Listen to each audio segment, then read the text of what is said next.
Hey, what's going on, everybody? Welcome back to this week's Hiking in Colorado 14er adventure. So today is Sunday, and we're going to be doing a little bit of a camping trip here this weekend. And on Tuesday, Ian and I are going to do La Plata Peak, which is a repeat for me.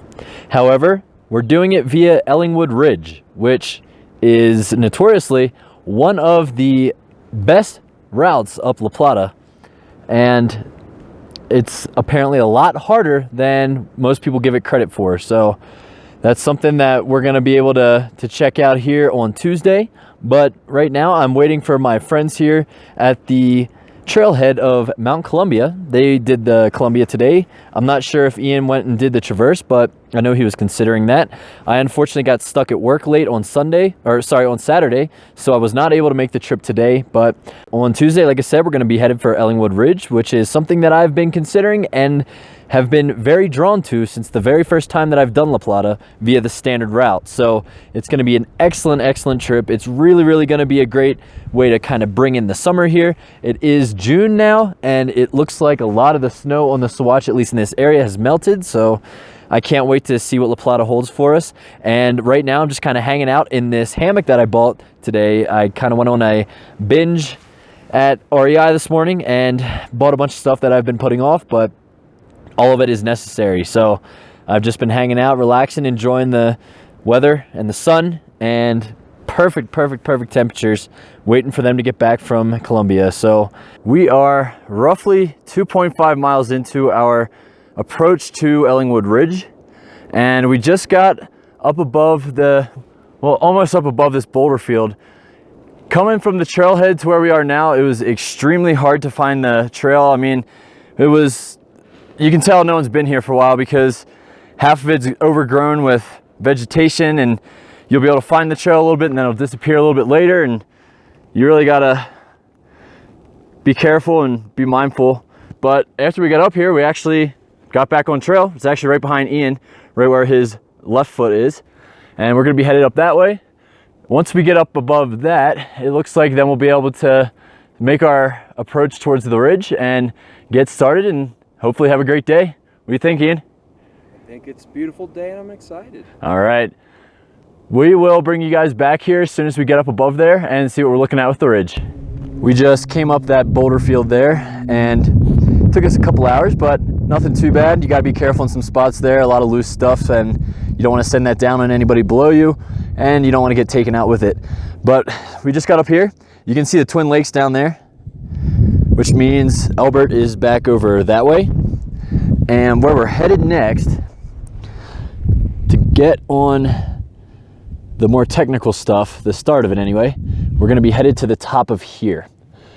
So we just took a break, got some snacks in us, put some more sunscreen on, and they were calling for 35-mile-per-hour winds today, but so far, I would say probably 5 miles an hour tops? 5, 10, yeah. So, gonna cross our fingers and hope we get really good wind and weather on the ridge, because we don't really want to be dealing with really high winds on that. We are officially at the very start of where the technical stuff happens. We're going to be moving into class 3+ from this point forward up until the second rock wall, I guess you could call it. I don't know how to pronounce the actual name of it, but there's a trail leading all the way up to here to where we're sitting right now. And what we're headed over next is, we're not going to be going up over the top of that big wall. We're going to be going slightly under it to the right, based on the route description on the14ers.com. And you can't see how massive Ellingwood Ridge is until you get up over that second thing over there. So this is going to be our next obstacles here for the foreseeable future. It was funny because we went up over this first one and tried to get over this, but there's a big jump in between the two spots there, so we down climbed and then came up on the other side. I wasn't able to do it, so Ian had to find up a route that, for him was doable, but for me, I didn't feel comfortable with it, so I was waiting on him over here. So, and so you can see, we got past that easy section first, And now is when supposedly the route finding is going to be much more difficult, as well as the crux is coming up. So it'll be interesting to see how we approach that. Here's where we're at right now. Aside from it being windy, it's a bluebird day, so not too bad. But man, look at just how long that ridge snakes up there. That's just absolutely crazy. And we're gonna get to be on this all day. Definitely don't want to fall down there. So it looks like we're going to have to down climb this and then make our way over to the next section over there. So it's important to let you know, if you are considering this route, that route finding is challenging, to say the least.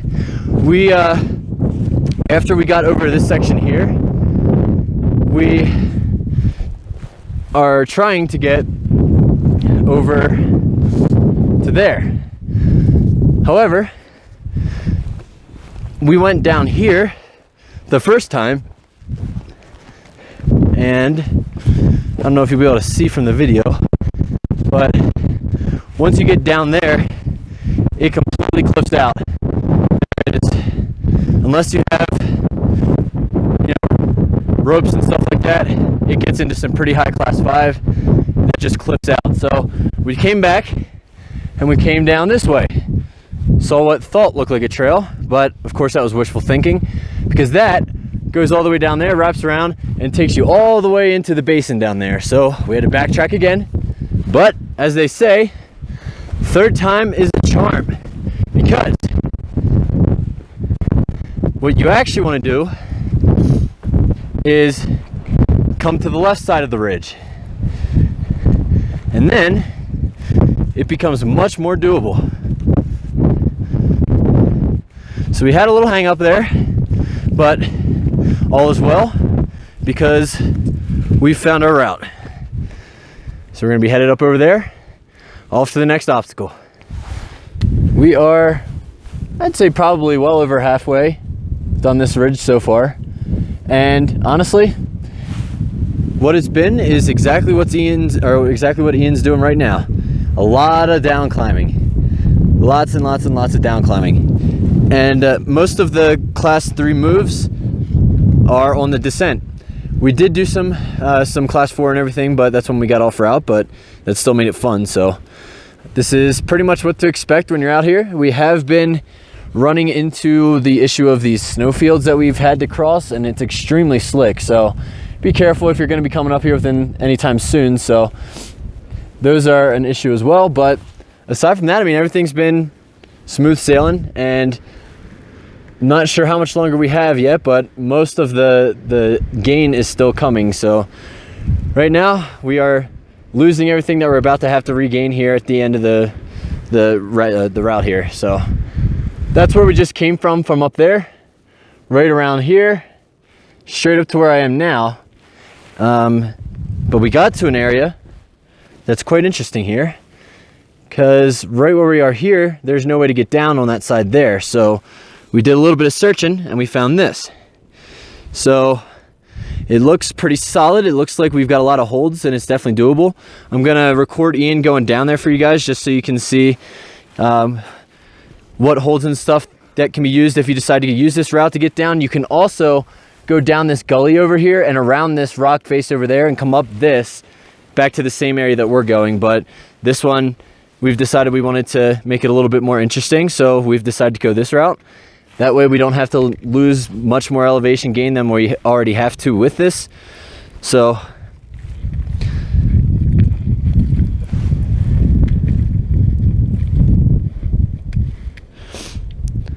it looks like once you get down to that ledge, it looks pretty solid.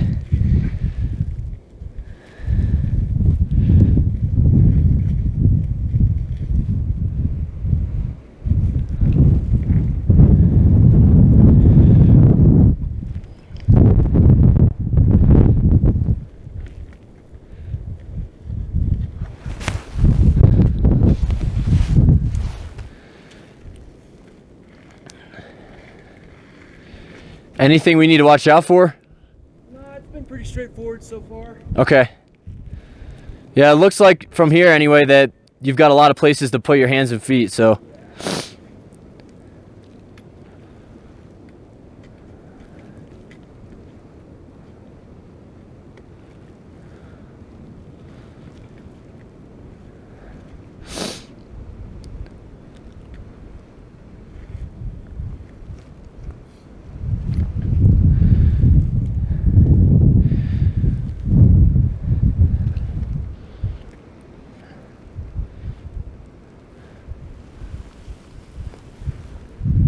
These rock formations are so cool.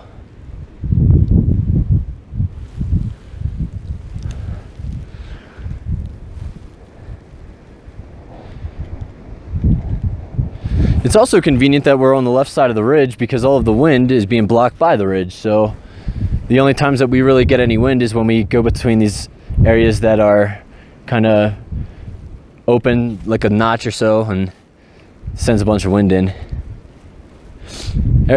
Everything good? All right, I'm gonna head on down now. I'm gonna follow behind Ian. So we just got to another area of interest.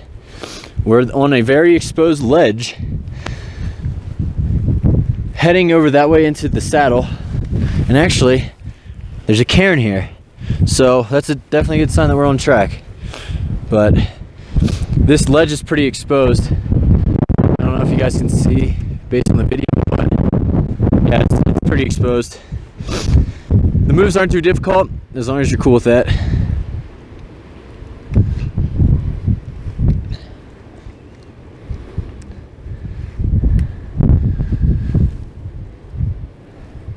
Does that connect to the saddle over there? Looks that way.